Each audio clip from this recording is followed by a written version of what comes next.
Hello my friends, it's the Game Boy Geek here. Today, we find ourselves in a first-person shooter that originated on video game platforms, but now in the analog world is a micro deck-building card game from Gray Fox Games called Superhot. Now this is a solo game that can also be played up to 3 players. We're going to be doing a rule school, so I'm going to teach you how to set up and play the game rule for rule so that you don't have to read the rulebook and figure it out for yourself. So without further ado, let's get started.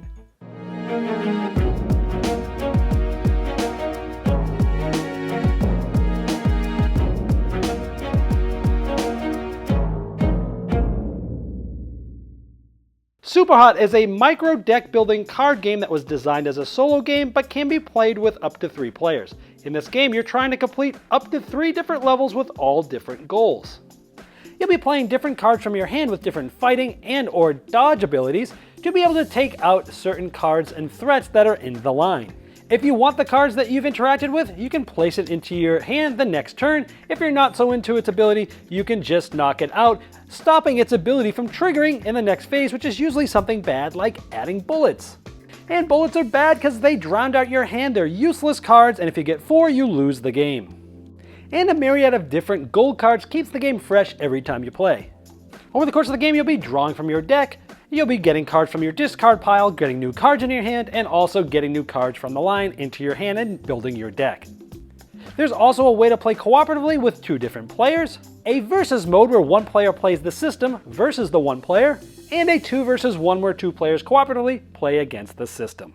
Now I'm going to teach you the solo game first because that's the main game, and then at the end of this video I'll show you the multiplayer variants. To set up, first you're going to find the 8 cards that have the P1 in the upper right hand corner and the 8 cards that have the P2 in the upper right hand corner. These cards have this on the back side of them. You'll remove all the P2 cards from the game into the box. You won't need them for this solo version.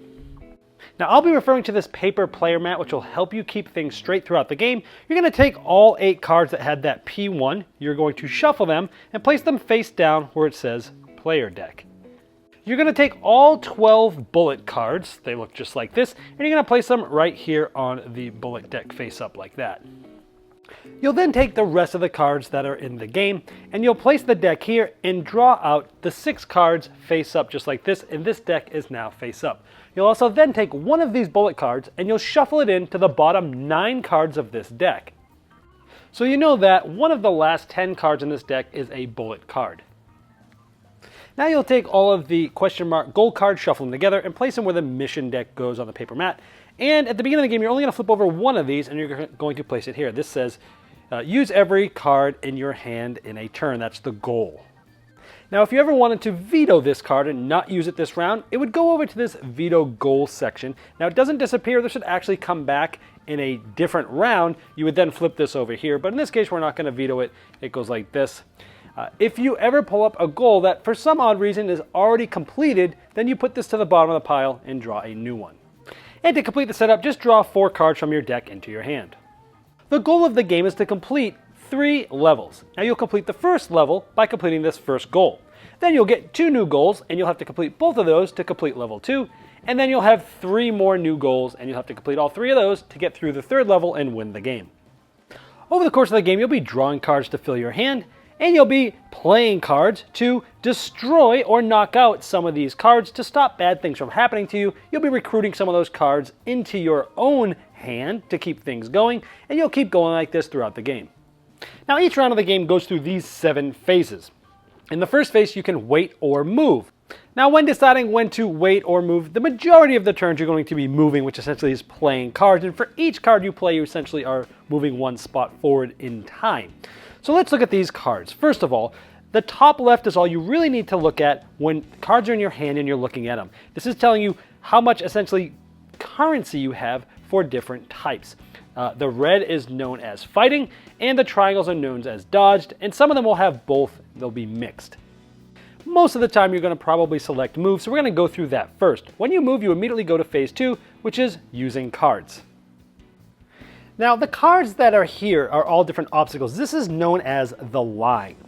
And again, the ones underneath the line is what we are trying to overcome for these different obstacles, and we're using the top left of these to overcome them.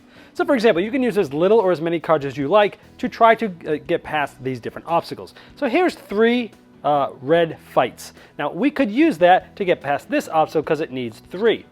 This one needs 4, but it could be a mix of dodge and fight. So we could actually use 1, 2, 3, and 1 dodge as a mix to try to take care of this. Or we could just say, you know what, let's just use these 2 and take care of this and only play 2 cards. You could play as little or as many cards as you like, but in this case, let's use all 4 of these cards. We'd place them right here in this used cards area, and then we would essentially, as you're playing cards, you just move it down a little bit to show you which card you're interacting with. Now when you interact with each card, you can decide to destroy it or just knock it out. When you destroy it, you'll actually take it and you put it in this new cards area. This is really good if you want to have this card in your hand next turn. However, if it's just one that you wanted to avoid what was below it, the line, and you didn't necessarily want it in your hand, you would knock it out, which is just placing it face down like this.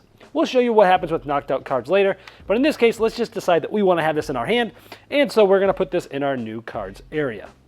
Now after we've used our cards, we're going to go to step 3, which is refilling your hand. You're going to pick up all the cards in this new card area. At this point, you might have more than 4 cards, and that's okay. If you have less than 4 cards, you'll draw cards from your draw deck up to 4 cards. So in this case, I played all 4, I got this 1, I'd draw 3 more to get back to 4. Once again, it's okay to have more than 4 at this point, because sometimes you'll pick up a lot of new cards, but in this case, I'll just draw 3 to have a total of 4. Keep in mind, when drawing from your draw pile, if you still need to draw more and there's no cards left, but you still have some of your player discard pile, you can shuffle these up, create a new draw pile, and draw there until you get to your hand limit. Now that we've refilled our hand, we go to phase 4, which is maneuvers. First thing you'll do is you'll count how many cards are in your used card area. In this case, it's 4. This means the first 4 slots from right to left, they're numbered on the mat, will get maneuvered. If the card is face up there, it'll get moved to your player discard pile. So all face up cards will get moved there. These cards will actually cycle through your deck and they'll be coming into your hand at certain points throughout the game. Now we did 4, so the 4th one was empty if you notice, because that was the katana that we destroyed and added to our new cards area, which then got added to our hand. So nothing happens here because the slot's empty, but it does count as one of the 4. Now if this card, instead of destroying it, we had knocked it out and it was face down, well at this point, this card, since it is in slot 4, and we did the 4 cards, this would get discarded to the obstacles discard pile, but in this case we actually destroyed it. So if it's face up, it goes to the player discard. If it's empty, you skip it, but you count it as one of the cards for the slots, and if it's face down that has been knocked out, it goes to the obstacles discard pile. Next, we go to phase 5, which is check the goals. In this case, use every card in your hand in a turn. In this case, we were able to do that. We would actually go to the next level, but I'm going to actually skip over this for just a moment. You would check to see if you did this or not. In this case, let's just assume we didn't. We'll come back to this in just a moment, and then we would go to the obstacle abilities. Now to do this, we look at all the cards that are still left in the line all the way up to the 6th slot. The top of this deck does not count, but you can see what's coming. Now this says, dude with a gun, this shoots. Anytime you see this bullet like this, you'll take a bullet from this bullet deck and add it to the obstacles discard pile. Over the course of the game, these will cycle through the deck and come flying at you as bullets. Now sometimes certain enemies will put 2 bullets into there. Some of them will say, hey, if another enemy shoots, then this one shoots. Some of them might say, for every enemy in your hand, you get a shot. Now you can take all the cards from your used card area and put them into the obstacles discard pile. And the last phase is to refill the line. You move all the cards from the left all the way to the right, and then you simply refill the line from right to left until it's completely filled all the way. At this point, you start over again, and you'll have cards in your hand. Now, before we talked about move, well, what is wait?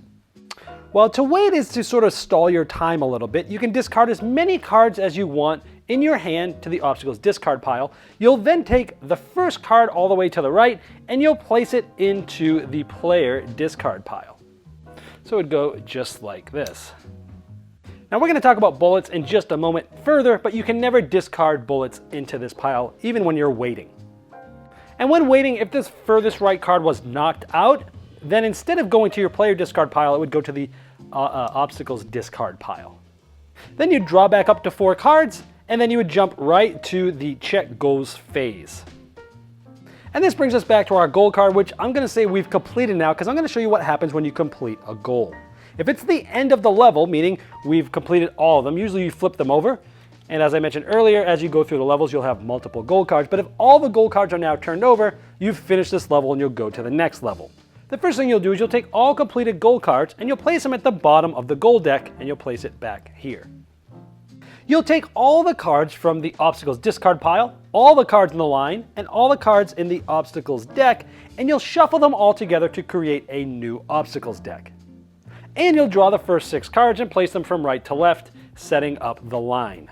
If you had vetoed a card earlier when setting up the round before, this card would go into level 1, and you cannot veto that card again for the rest of the game.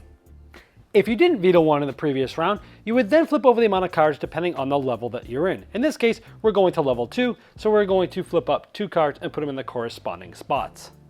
Now, if neither of these cards had been vetoed in a previous round and you wanted to veto one of those, you could move one of those to the veto goal section. You would then replace it with the top card of the deck. Also, if any of the goals that you flip up are already completed at the time of flipping them over, you then take those completed ones, put it to the bottom of the deck, and draw a new one. Now let's talk about these bullet cards. As I showed you, during the activation of some of these cards during the line, they'll be adding bullet cards to the obstacle discard pile, and at some point these cards are going to be coming back and working their way through the line.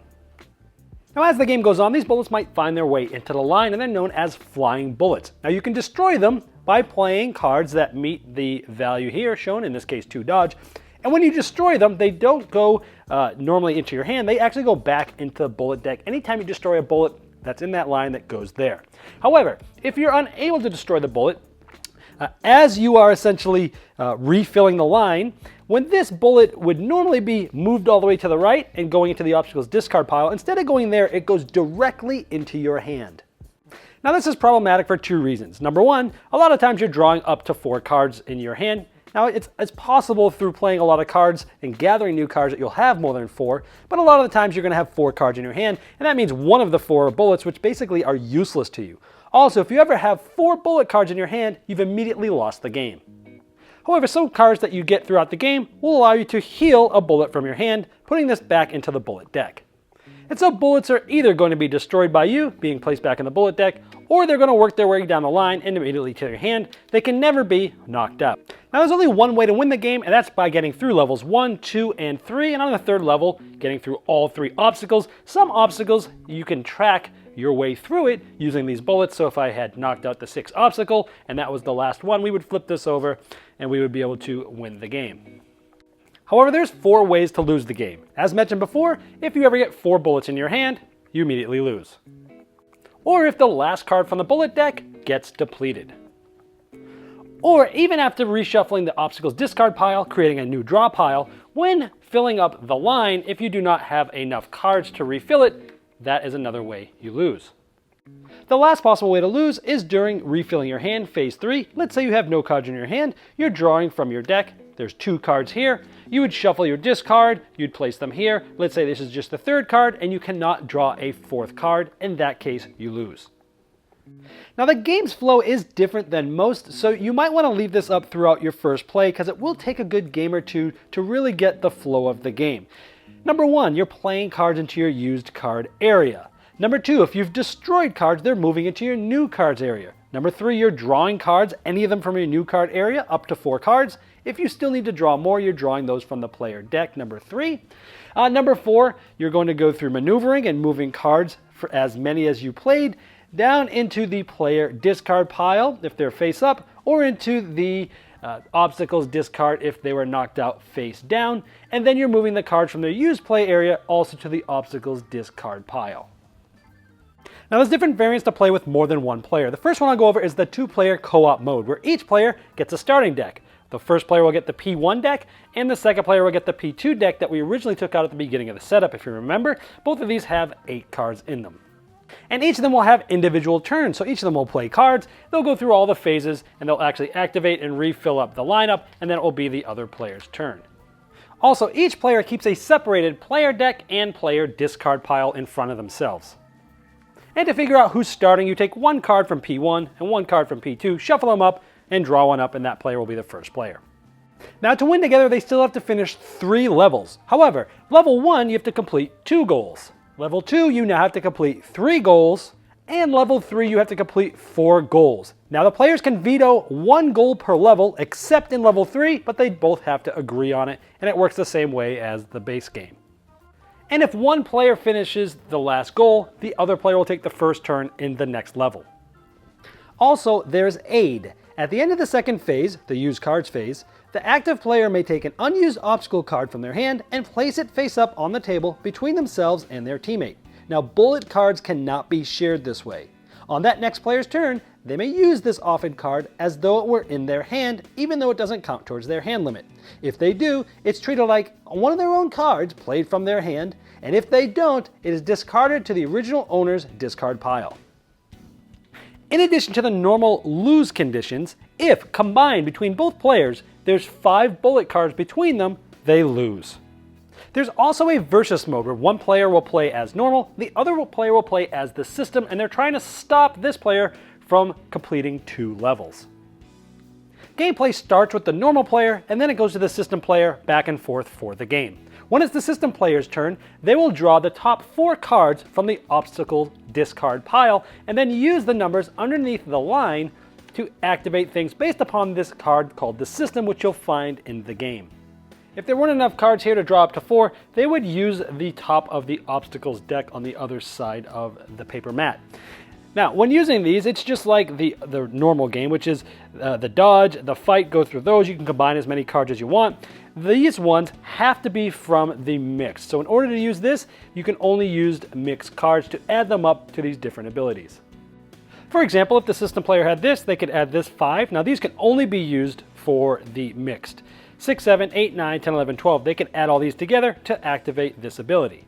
Now, unlike the normal player, the system player can actually add things up and divide them into different abilities and use the same ability more than once. For example, we have 8 of dodge, just these 3 cards alone. They could actually activate this ability twice, or they could activate this ability 4 times, or they could activate this ability once and this ability twice.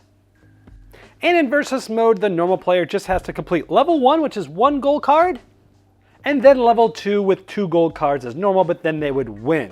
And same rules apply for the vetoing with the solo game. Otherwise, if any of the 4 loss conditions from the base game happens, then the system player wins. There's also a 2 versus 1 variant where the 2 players will play cooperatively together, following the co-op rules that I've already explained. The system player plays as the system, just like the versus mode I just explained. The first player will play, then the system player, then the second player, then the system player, then the first player, and so on and so forth throughout the game. And the 2 co-op players win together if they get through both level 1, which is 2 gold cards, and level 2, which is 3 gold cards, and the veto happens just like the co-op version.